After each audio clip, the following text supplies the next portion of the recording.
number 7. Ang title ng 5 first messages ng prophet is Faith to Substance, Fellowship, Angel of God, the Children of Israel, and Experiences. These are the 5 titles of the first 5 messages of the prophet. He was building a foundation. Kaya nagsimula siya sa faith. Then sabi niya, kailangan natin ng fellowship. Okay? Then pagkatapos sabi niya, this is how I was commissioned. Yung angel of God, tinawag siya. Pinapaalam niya sa mga tao bakit siya nakatayo sa harapan niya, bakit siya nag-minister, kung paano siya tinawag ng Panginoon. And then, he discussed about the children of Israel because it's the type ng lakad ng mga bride. Okay? And then, binigay niyo yung kanyang personal experiences with the Holy Spirit. No man, okay, no preacher will be worthy if he stand in the pulpit kung wala siyang experience sa Panginoon. Kaya nangaral mo na ito yung experience ko. Kumbaga sinasabi niya sa mga tao, ito yung resume ko para makinig ng mga tao sa kanya. And then the last 5 messages ng prophet, mga kapatid, no? Was preached in 1965 to month of December. December 4, December 5, December 6, December 7, and then December 12. Pagkatapos sinuha na siya ng Panginoon.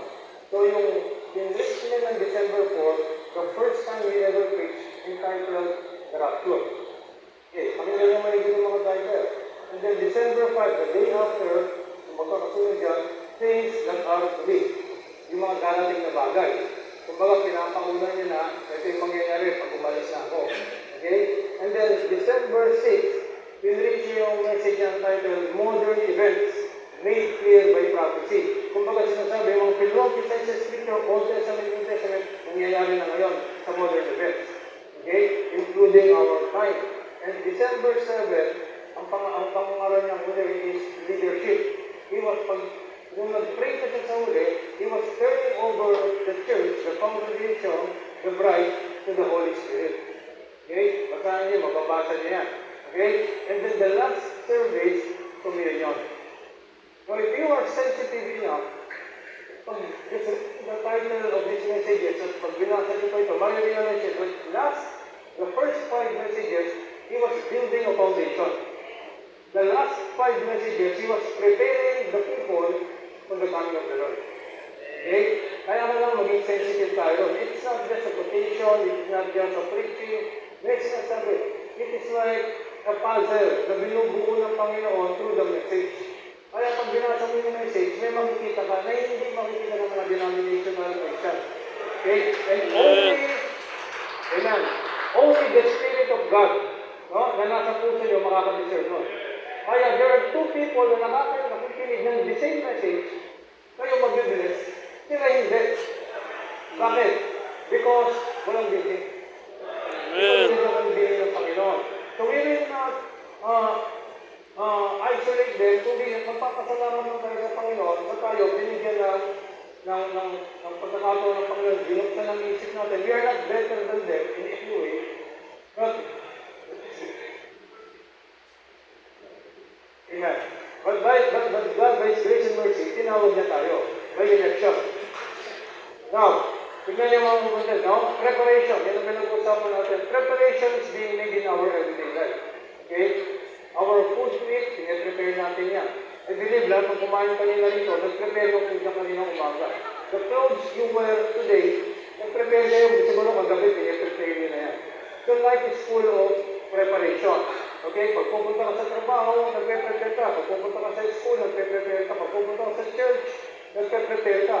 If it's a time of vacation or leisure, nagpe-prepare ka. Every single day of our life, nagpe-prepare tayo. Walang taong gigising, hindi niya naman gagawin niya. No? Everybody prepares for something. Even the smallest thing, nagpe-prepare tayo. So preparation is not bagong pan sa pandinig natin. Baka kasi tinuturuan tayo ng mga magulang natin na mag-prepare. Okay? Now, after working sa mahabang panahon, mga kapatid, nagpe-prepare tayo sa inyo ng mga nagtatrabaho. Di ba nagpe-prepare kayo? Nag-save kayo just in case may magkasakit, magkaroon ng emergency. What is that? Preparation. After a long career, after a long profession, you prepare for retirement. Okay? course, kung bata ko ngayon, young people, hindi mo ma-appreciate yung preparation for retirement. Nasa 58 ka na, 59 ka na, mag-senior ka na, nagpe-prepare ka na yan. Iba na yung priorities mo. Graduate ka. Ang gusto mo ma-promote. Ang gusto mo makabili ng bahay, makabili ng sasakyan. Pero pag malapit ka na sa senior citizenship, di ba, ang piniprepare mo, retirement. Right? Amen. No? So, preparations being done from birth hanggang sa tumanda ka. Now, if we are nearing death, di ba, nagpe-prepare ka na for death. Di ba? Kung marami kang kayong gagawa ka ng last will and testament. Kung wala ka ng pera, wala kang masyadong i-prepare. Diba? Siguro, bibili ka ng St. Peter to prepare kung pasakay libre, but every everything. Okay. No? For someday. Now, ang buhay natin dito sa lupa, mga kapatid, it is a preparation always for the next stage. Malagi ko sinasabi sa church namin, your position today is a preparation of your next position. Prepare yan. Kasi taas ka lang ng taas yan, promote ka lang ng promote. Until such time, ma-reach mo na yung dulo, wala kang pupuntahan, kundi mamamatay ka na. Diba? Totoo naman yun eh. Diba? Every one of us has an appointment that we cannot miss. Diba? Pag mamamatay. Now, tingnan nyo, no?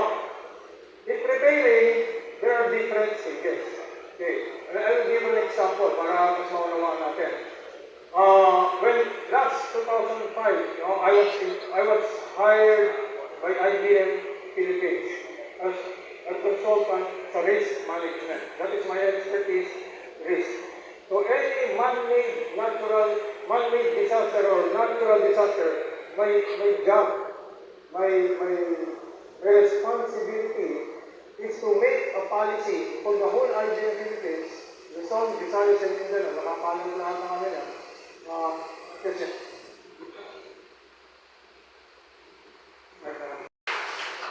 my responsibility then was to formulate a policy na i-train ko, na ituturo ko, ikakascade ko sa 5,000 employees ng IBM.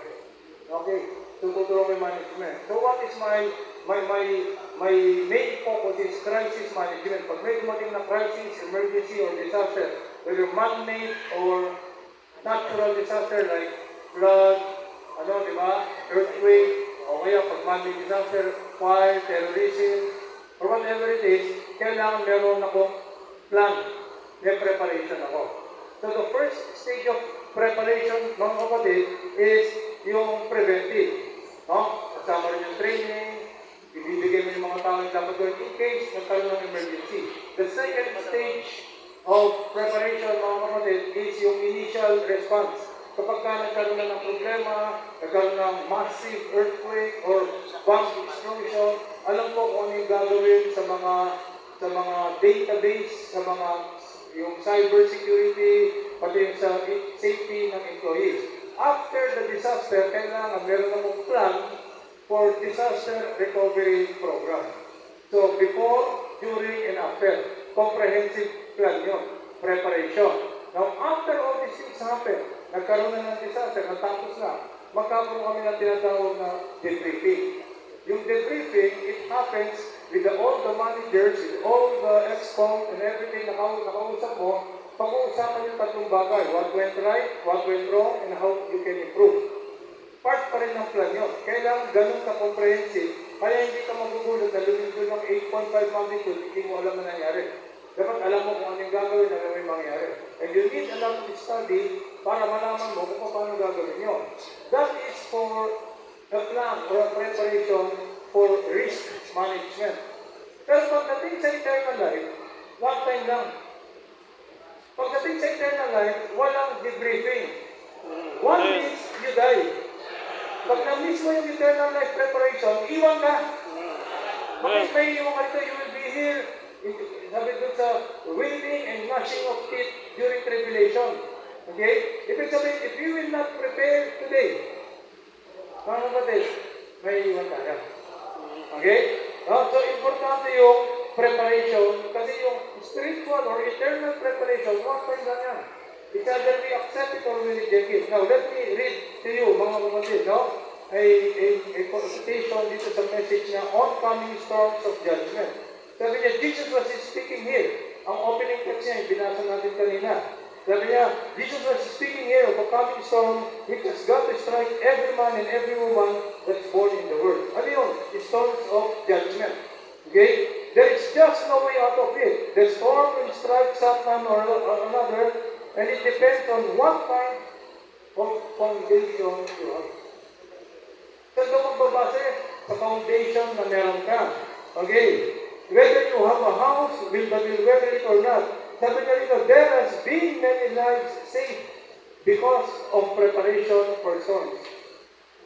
On the other hand, sabi niya rito, many of lives lost because of failing to take it. So this is the law of contrast.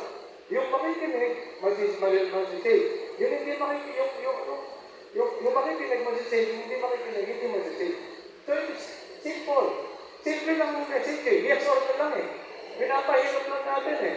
Di ba, sabi nyo, make the right choice, or you make the wrong choice, you make the right choice, you make the wrong choice, you die. Walang in between. Walang story of all. Right or wrong lang. Di ba? Now, the basis of preparation is a strong foundation. Yan po yung title natin. Now, what is our foundation? Sinabi ni Pastor Marin kanina, yung revelation of the Word. Without the revelation, we do not know what is happening. Mag-preach tayo na parang nag-preach ang denomination. But the difference between message ministers and denominational ministers, the message ministers has been given the action, the anointing, to read between the lines. Yung hindi mo nababasa ng literal, makikita, not because we are better than you are, Amen. but because of the anointing of the Holy Spirit. And then the Holy Spirit will anoint you. Kahit na bata ka pa, matanda ka, o lolo-lola ka na mahina na pandinig mo, mag-discern mo. You are given the spirit of discernment. Malalaman nyo kung binabola ko lang kayo. Diba? Kaya hindi ako mag-a-attempt na lokohin lang kayo because I believe you have the spirit of discernment. Okay? But that spirit of discernment will respect the fivefold ministry. Hindi babangga. Diba? Kasi isang spiritual mga kapatid. Now, the revelation, or the word is the absolute, the spoken word or the message is the interpretation na binigay sa atin ng Panginoon to the prophet. So this message, mga kapatid ng gawa, binigay niya yung order of the word, kaya tayo nalalaman natin yung tamang order ng salita, at pinakita niya rin sa atin yung sequence of events. Paano mangyayari before it happens. So bago pa dumating ang tribulation, bago pa dumating ang rapture, alam na natin, kaya nakakapag-prepare tayo. No person can prepare properly pag hindi mo alam kung ano yung pinaghahandaan mo. Okay? Kasi hindi mo alam eh. But because we know in our hearts kung ano yung darating, alam mo kung paano mag-prepare. Okay? No? So it begins with God. No, it is God who makes preparation. Kasi na kinukot ni Brother Mario niya, di ba? God's preparation. Nang-aral siya 2 times. Ang isang title, God's preparation, yung isang preparation. Doon sa title na yun, doon sa message niya, sinabi niya, ang una nagpe-prepare, hindi tao. Ang una nagpe-prepare ang Panginoon. Bago niya kinreate ang tao, 6 days, di ba? Kinreate niya yung hinangga niya yung langit, yung lupa, yung dagat, yung hayop, animal life, bodily life, before He created human life. Hindi yung pagdating ni Adam, sabi niya, sige na, nandiyan ka na, magtanim ka na. Bago pa siya lumabas, may tanim na. Bago pa siya lumabas, may hayop na. At trabaho na ni Adam, di ba? Genesis 1:26, i-manage mo yan. Diba? Ganun mag-prepare ang Panginoon. Okay. So, bago dumating ang mga bagay na gusto mong mangyari ng Panginoon, mag-prepare mo na siya. Bago dumating ang judgment, i-prepare niya muna tayo mga kapatid. No? So, it is God who will make the preparation first, then, ang gagawin niya, second stage mga kapatid, He will put the spirit of preparation sa puso mo. Kasi kung wala sa atin yung spirit ng preparation, tutuwa nga lang tayo. At sabihin, ano ginagawa ko ba nangyayari? Kaya pag tumindol, natatakot yung tao. Ang bride, natutuwa. Kasi palapit na yung rapture eh. Di ba? Hindi kayo natatakot na baka mabagsakan kayo. Hindi kayo mababagsakan. Di ba? Nung tumama yung Irlanda 2013 dito, ang dami nasira. Wala ko kahit isang bread na alam kong namatay. Di ba? Because God is preparing us before the coming of the storms of judgment. Okay? Amen. Before you know it, malalaman mo yan, there's something in you, embedded by the Holy Spirit. Di ba? Na malalaman mo, things that are to be bago dumating, makapag-prepare ka. Why? Because God is putting the spirit of preparation sa puso mo. No, the rest of the world is not. No? They don't have the spirit of preparation. Ang sabi ng prophet, ang nasa kanila is spirit of worldliness and destruction. Yeah? Kaya nga tayo nag-prepare sa pagdating ng Panginoon, they don't feel it. What we are doing now is a preparation for the coming of the Lord. But people will do other things because they don't care. Hindi sila kahit pangalanan na magsigawan niya. Nasa piling mo darating ng Panginoon, they have another spirit. Diba? At trabaho natin, yung mga naniwala, itaas natin. Diba? And God, my brothers and sisters, and God will cause us to do the proper preparation because we have the right foundation. Bago ka nag-prepare, narinig mo muna yung message of the hour. Narinig mo yung revelation. So, nung nakita mo yung revelation, ito pala yung sabihin nito. Then, papasok pa rin yung preparation, spirit of preparation. Kaya ka nag-prepare. Sometimes, unknowingly, nag-prepare ka. Diba? Bakit nawala yung desire mo sa mga worldly music, sa mga worldly things, sa mga bisyo mo? Bakit mo nawala yun? O kaya yung mga ginagawa mong bagay, nawala yung desire mo because nasa spirit of preparation ka na. That anytime, the Lord shall come. Okay, may impending judgment. Pag sinabi natin impending, nandiyan na yan. It is in the door knocking. Ang makakakita lang yan, yung meron spiritual eye. Ang iba, sasabihin nila, baliwala yun. Palagi namang lumilin doon, palagi namang umuulan, palagi namang may ganito. Diba? So, mag-i-scoffer sila. Pero hinula na sa Peter yan eh. In the last days, magkakamag-scoffer. So, hindi na tayo naging bago dyan, mga kapatid. Now, in the message, God's preparation, ito ang sabi niya, God always makes a preparation. Before He does anything, He always gives ample time. Hindi ka niya mamadaliin. Eksakto yung oras na ibibigay sa atin and much warning. Warning before judgment. Diba? Sabi natin, okay. And then, those who spurn that love of warning, that there's nothing left but judgment. Okay? Pagka hindi mo ibig sabihin ng spurn, hindi ka nakinig, hindi mo binaliwala mo, wala nang napitira sa'yo kundi judgment. Now, people may dapat it. Pero pag dumating yung nandiyo, matatakot lang siya. Then I was talking to a group of young people one night. I was in the United States, group of young people. I was a foreigner, nagsasalita ako sa kanila. At napansin ko yung mga teenager, mga early 20s, nagtatawanan. Nagtatawanan lang. Para bang yung sinasabi kay Pilipino, hindi naman lalang yung buhay sa liwan. May sinabi ko sa isang brother na nagtawa ng tao, nagpapatawa. Ano yung patakwela? Sabi ko, sigurado ko ba na paglabas mo rito, buhay ka pa? Di nag-serious. Diba? People die anytime. This might be your last service. Baka paglabas mo rito, madulas ka, tumama yung ulo mo sa pinto. Sisisihin mo yung pinto. Diba? We do not know what's happening. Mamaya pagsakay mo, masakasakot ka. O kaya pagtulog mo mamaya yung gabi, hindi ka na mag-isip. Death does not choose your age. Whether you're old, you're young, you're middle age, pag it's your time, it is your time. So while we are in this life, mga kapatid, let's take it seriously. Because you can only hear warning a number of times. Pag nawala na yung warning, judgment na gano'n. Okay? So hindi ko pala nakakot mga kapatid, kaya ang tinawag na warning. You give the warning before the disaster. You do not give the warning after the disaster. Okay? Sabi ng iba niya, tinatakot. Hindi ko tinatakot. Totoo yan eh. That is the reality of life. Okay? So whether we believe it or not, whether we agree or not, it doesn't matter. This will happen. Okay? Mangyayari po yan, yung mga, sa tingin mo yung result, yung posible, mangyayari po ito. Now, Brother Branham preached in the late 50s the message, the junctions of time. Okay? Dito sa message ito, dito po tayo magpo-concentrate and we will close.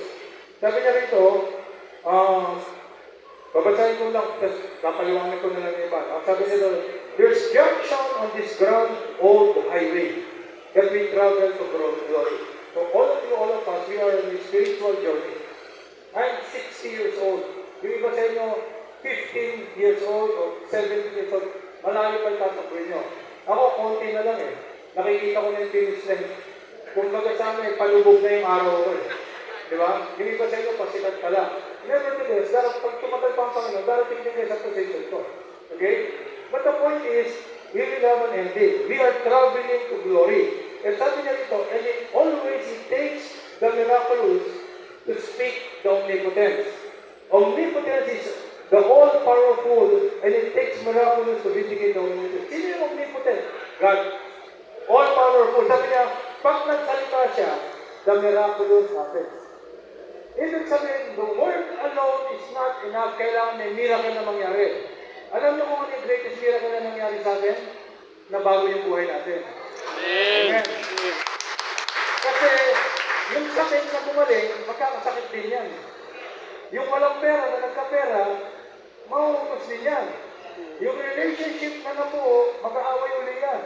Pero yung pag nagbagong totoo ang buhay mo, until eternity, bago na ang buhay mo. Amen.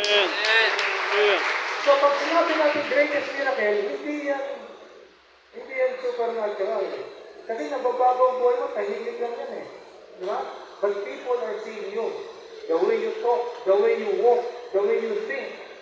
My brothers and sisters, nakikita dyan. Hindi mo kailangan magsalita. Makikita na lang may pagbabagong nangyari sa'yo. So sabi na rito, sinesearch niya yung scripture. Sabi ni Brother Branham, and searching the scriptures, I have seen 7 junctions sa history ng mankind. Ibig sabihin ng junction, crossroad. Nabanggit ka rin ni Brother Marina. Either you will turn left, turn right, didiretso ka o mag-re-retreat ka. Ibig sabihin, in a junction of time, in every single life, you have to make a decision. Diba? Pag magka-college ka na, nag-aaral ka ng high school, elementary, pagdating ng college, mag-decide ka na sa junction ka. Ano bang course ang kukunin ko? Ang isipin, meron kayong pambayad ng magulang ko. O meron naman nag-isip, ayoko na mag-aaral. Either way, nasa junction ka. Pagka nagtatrabaho ka na, gusto mo na mag-asawa, again, you're in the junction of time. Sino yung bibili mo mapapangasawa? Sino yung gusto mo mapapangasawa? Saan kayo titira? Saan ka magtatrabaho? All of these are junctions.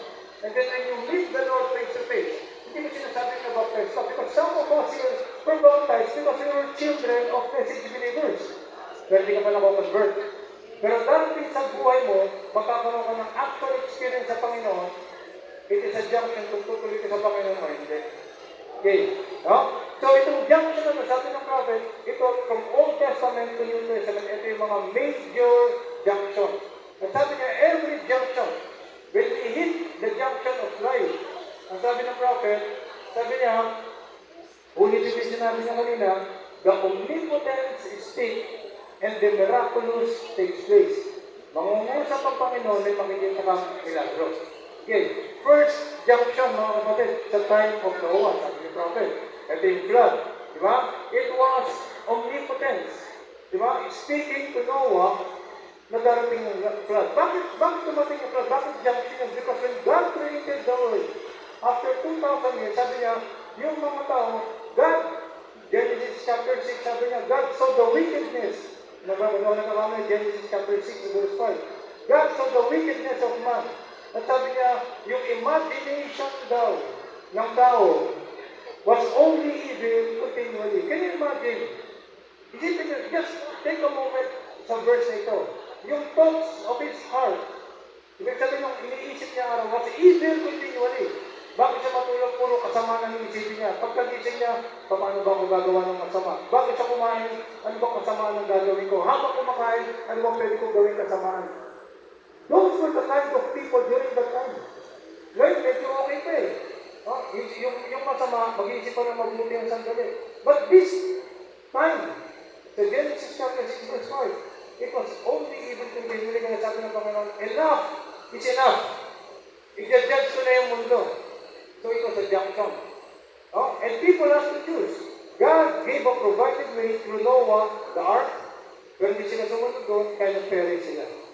So every junction, God will see something, and God will do something, He mag-prepare siya, pero merong susunod, at merong hindi susunod. Always, yan ang pattern all the time. No? Magbibigay siya ng warning, magbibigay siya ng preparation, yung magre-respond, katulad ginawa, pinrepare niya yung ark. But the rest of the world, yung mga dead man. Kaya nag-end up sila, namatay. Okay? Second, junction of time. Another story of judgment. Ito si Abraham, kasama si Lot. Di ba? At pagkatapos, kailangan nilang mamili. Di ba? Lumabas si Abraham, kasama si Lot. Sabi niya, susunugin, i-judge yung Sodom and Gomorrah. So, pinapili ni Abraham si Lot, pag pipunta ka sa kanan, pupunta ka sa kaliwa. Pag pupunta ka sa kanan, pupunta ka sa kanan. Ang pinili ni Lot, obviously, yung Sodom, because it was a progressive place, mga kapatid. Tinitignan niya yung pera, yung popularity, lahat ng pwede. Di ba? At pagkatapos si Abraham, a rich person, pero pinili niya ang wilderness. It was a decision. It was a choice that he has to make because they were in a junction. And then we know the story.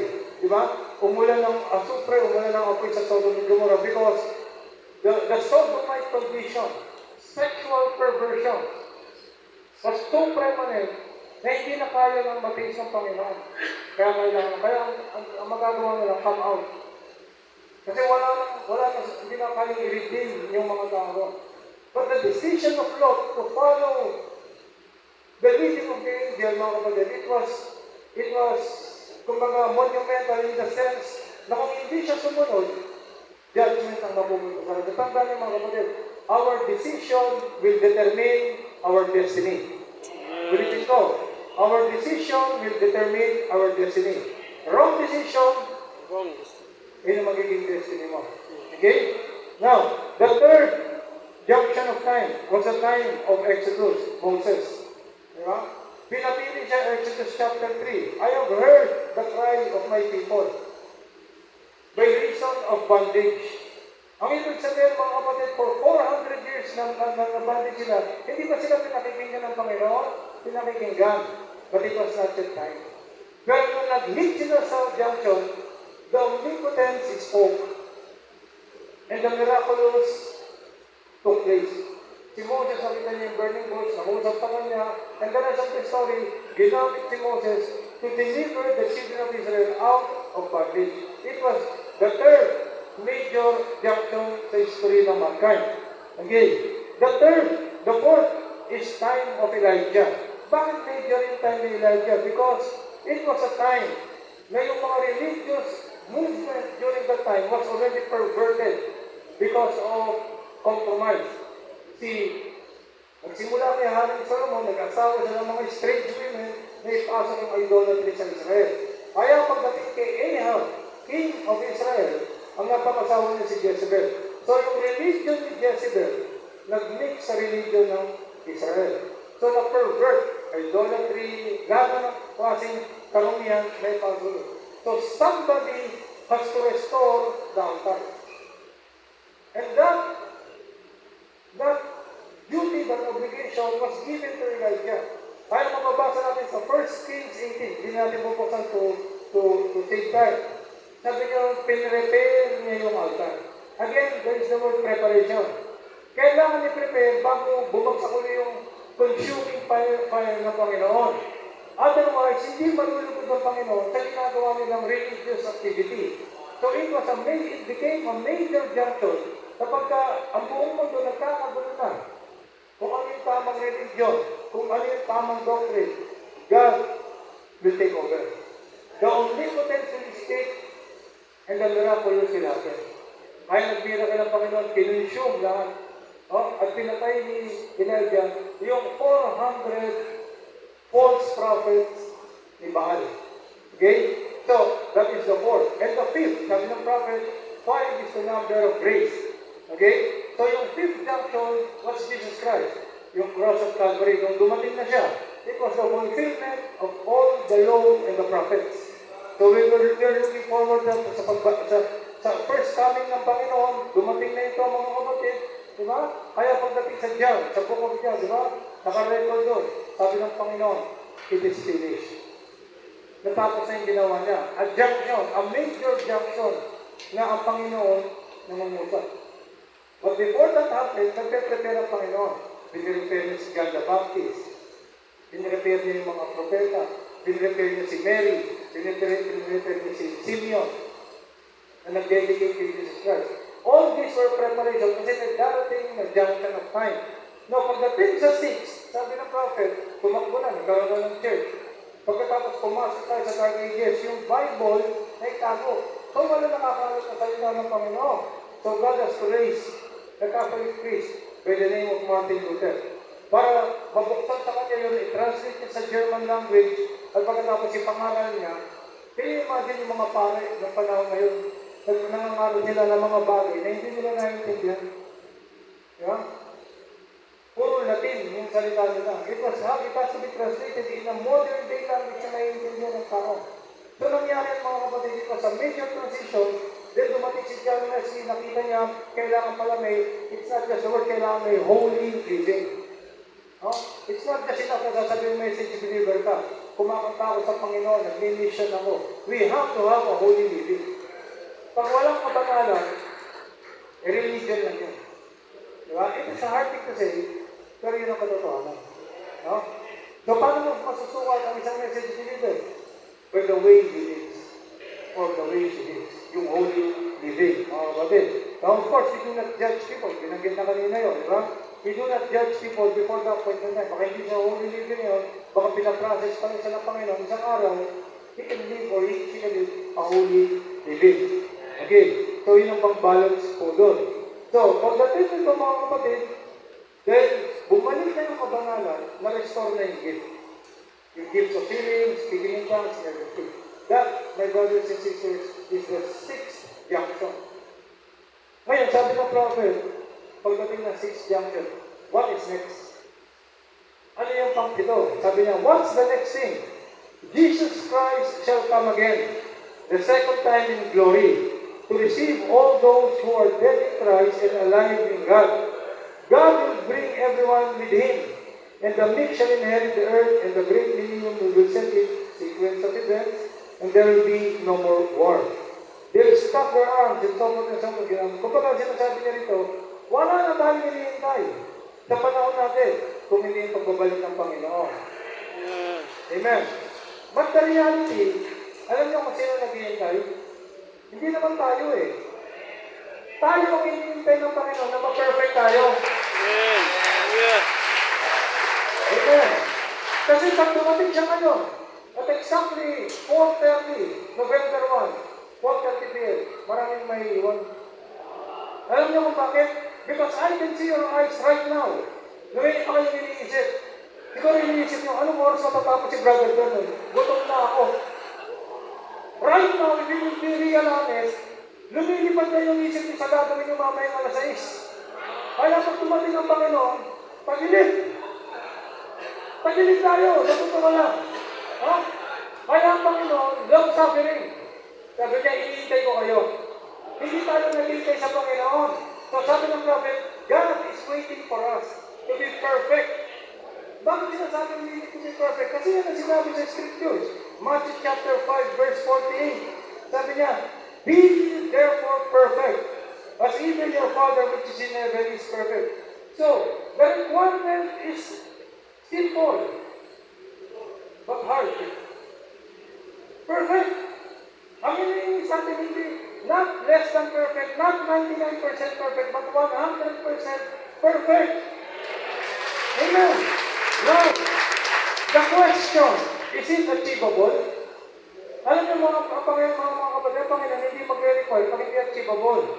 Ito ang sabi ng prophet, no? Sabi niya, Jesus said, itong commentary ko sa amin, sabi niya, be therefore perfect, even as your Father is perfect. How could you ever be perfect? That's the question.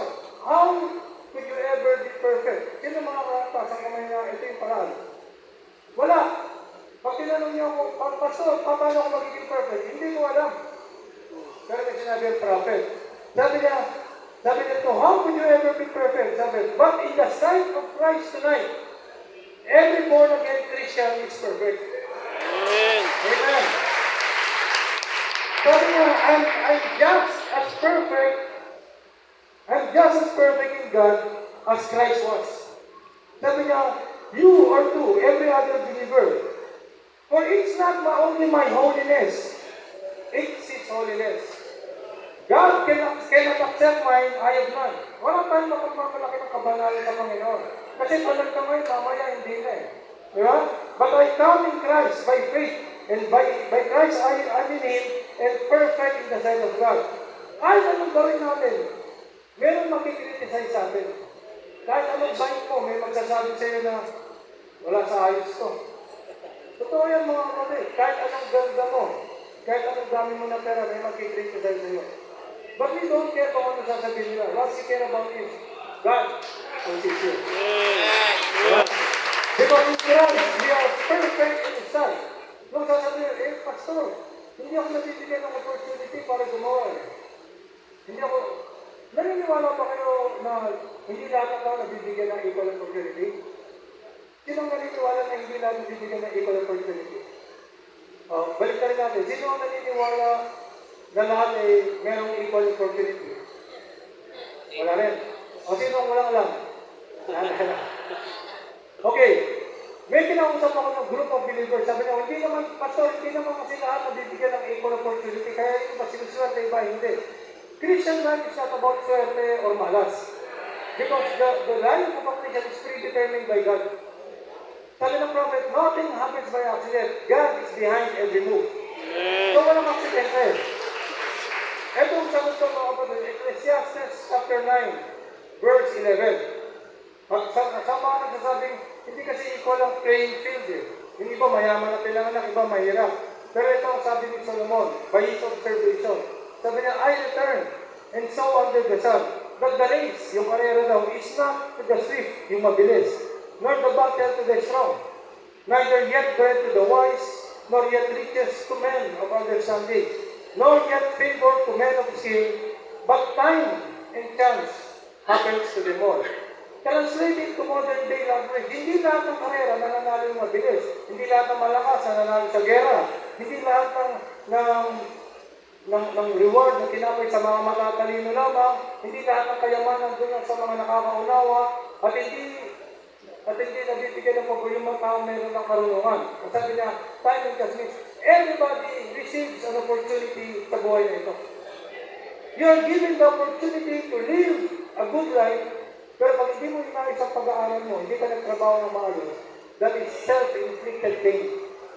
Ikaw ang gumawa ng kasisisid ng ibang tao. Hindi. Lahat tayo, from the day we are born to the day we die, we will be given an opportunity. One way or another by the Lord. Ang problema lang, hindi iba nakikita yung opportunity, yung iba hindi. So God, by the wisdom of God, through Solomon, sinasabi niya, lahat tayo may equal opportunity. Lahat tayo bibigyan ng pagkakataon na makapaglingkod ng maayos sa Panginoon. Kaya lang, kapasok dito yung stewardship. Diba? May mga brothers, may mga pastors sa tinawag ng Panginoon. Diba? Pagkatapos, bago mag-end, nawala sila sa ministry. So the question is, tinawag ba sila o hindi? I believe tinawag sila. Pero hindi naging mabuting steward. Pero yung calling, it was genuine. So pag hindi na naging mabuting steward, sabi na, kukunin sa'yo. Diba? Hindi ibig sabihin na nawala yung salvation mo, pero nawala yung earthly position mo. So if you want to maintain whatever the position that you have right now, be a good steward. Be a good steward. Because lahat tayo bibigyan ng opportunity. Kailangan lang natin na gawin ng maayos. No? Because, in closing mga kapatid, it's not very long. No? Gusto ko kayong bigyan ng example mga kapatid. A clear example mga kapatid ng how people are processed by the Lord. Di ba? Pag bata ka pa, punong-puno ko ng knowledge. Di ba? Pag bago kang believer, gusto mo yung share-an. Share-an yung kamag-anak mo, yung tricycle driver, yung jeepney driver, para bang pag nag-share ka, magra-rapture ng bukas. Di ba? Napakaingay mo, pero wala ka pang laman. Wala kang experience. Narinig mo lang yung unang message, pagkatapos gusto mo nang i-convert yung buong kapitbahay mo. Just to find out na amateur ka pala. Bakit? Punong-puno ka kasi ng knowledge eh. Diba? Maingay ka pa. Diba? Kapag tumagal ka na, nagkaroon ka ng experience sa Panginoon, diba? Mahaba na experience mo, nagiging nakokontrol mo na yung sarili mo. Diba? Hindi ka magsasalita pag hindi ka tinatanong. Hindi ka magbibiga. Pag nandiyan sa upuan, gusto mo, ikaw palagi yung rights ng Diyos. Pag-iintay ka na nito. Bakit? Kasi nagkaka-experience ka na eh. Pag nagsalita ka, hindi na knowledge. Wisdom na. So, amen. Ano ang formula? Ito ang formula dyan. Knowledge plus experience equals wisdom. Maraming believer na yung puro knowledge pa. Kaya bibigyan ka ngayon ng experience. Magdadapa ka, tatayo ka, humble ka ng Panginoon, babangon ka. Para pag nagsalita ka, full of humility. Diba? Hindi ka na nag-judgmental because naka-experience ka na. It's like an example ng isang boksingero. Mga kapatid. Ganun yung isang boksingero. Pag amateur ka pa, pag ring ng bell, boom, boom, boom, boom, boom. Straight back, tak, tak, tak. Next, iba, tak, tak. Yeah. May ingay pa eh. Pero pagka veterano ka ng boksingero, hindi ka na nagsasayang ng lakas. Baka ganyan na lang. Pagka nakakuha ng opening, boom! Boom! Pagka nakakita ka ng malaking opening, doon mo na bibigay yung pamatay. Knockout. 1 round, tapos. Pero pag namature ka, ikot ka ng ikot. Kapag ubus mo yung lakas mo, puro knowledge eh. Walang isla. When you start getting older, hindi sa edad getting older in the spirit of the Lord. Pagkapupuno ka ng isla. Hindi ibig sabihin na umihina ka, kundi marunong ka na bumitaw ng salita, marunong ka ng kumilos ng tama, marunong ka na magsinata, hindi ka na nabibigla lang. Bakit? Kasi punong-puno na ng wisdom. Only things of essence, yung may importansya ang bibitawan mo. Pag alam mo hindi makakatulong sa kapatiran, you shut your mouth. Diba? Bakit? Wisdom na eh. May experience ka na eh. Hindi lang kwento. Di ba na-experience mo na eh? Na-experience mo nang mag-judge, kaya ayaw mo na mag-judge. Na-experience mo nang mag-criticize, kaya ayaw mo na mag-criticize. Na-experience mo na pagtawanan, kaya ayaw mo pagtawanan ng ibang tao. Experience is the best teacher because it humbles you. Yung akala mo na alam mo, itatranslate na yan into wisdom. Kaya pag nagsalita ka, maraming nabibigay. Kasi yung salita mo, wisdom mo. Diba? Kaya ka makikita niya mga kapatid. Diba? As a person gets older, sasabihin natin, nag-melo na itong tao na ito. Matanda na eh. Kaya bumabalik. Dati, strict yun eh. Hindi, I don't believe na nag-melo ang tao. Nag-develop na kasi yung wisdom. Puno ko na ng wisdom. Hindi ka na nagsasalita ng walang kapuluhan. Hindi ka na basta nagsasalita ng basta may masabi ka lang. Every word you say, no, may ibig sabihin. Every move you make, blessing sa ibang tao. Kaya, at lahat ng iisipin mo, palaging ginagan mo, pinifilter mo sa salita ng Panginoon. Pagkala mo, Brother Berno, nako ka na ba sa stadium? Wala pa. Wala pa. Pero doon tayo papunta lahat. Lahat kayo. Doon tayo papunta lahat. Amen. So just remember, in the principle of foundation and preparation, we need the wisdom of God. You cannot have a strong foundation pag puro knowledge lang. You cannot have a good preparation kapag puro knowledge lang. We need experience with the Lord. We need wisdom na nagagaling sa Kanya at hindi nagagaling sa mga pinag-aralan natin. Kaya makikita niyo may mga pastors that can preach without notes. Because nakabase yung pinipreach niya sa wisdom na binigay ng Panginoon. Through years of experience. Okay? At pagka puno na ng wisdom yan, hindi mo na kailangan mangaral ng mahaba. Kasi the first 45 minutes, madideliver mo na. The next 15 minutes, may concludes mo na.